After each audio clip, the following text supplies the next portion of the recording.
எல்லாரும் எப்படி இருக்கீங்க? Welcome to she's food chemist channel. Last time white kuska பண்ணியிருந்தோம் இல்லையா, அதுக்கு மிளகு சிக்கன் ரொம்ப நல்லா இருந்திருக்கும் அப்படின்னு நான் சொன்னேன். ஸோ அந்த மிளகு சிக்கன் எப்படி பண்ணுறதுன்னு பார்க்கலாம். ஃபர்ஸ்ட் ஒரு ஃப்ரையிங் பேனில் கொஞ்சம் சோம்பு, கொஞ்சம் ஜீரகம், அப்புறமா மிளகு, கொஞ்சம் கருவேப்பிலை போட்டு நல்லா ட்ரை ரோஸ்ட் பண்ணி பொடியாக பண்ணி வச்சுக்கோங்க. இப்போ ஒரு கடாயில் கொஞ்சம் நல்லெண்ணெய் ஊற்றிட்டு பூண்டு, வெங்காயம், பச்சை மிளகா, இஞ்சி பூண்டு விழுது, தேவையான அளவு உப்பு எல்லாம் சேர்த்து நல்லா ஃப்ரை பண்ணதுக்கப்புறமா ஸ்கின்னோட இருக்கிற சிக்கனை போட்டு நல்லா ஃப்ரை பண்ணிக்கோங்க.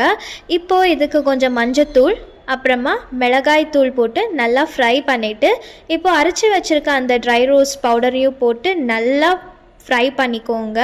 ஃப்ரை பண்ணதுக்கப்புறமா அதுக்கு கொஞ்சம் தூக்கலாக பெப்பர் போட்டுக்கோங்க. ஏன்னா இது மிளகு சிக்கன்.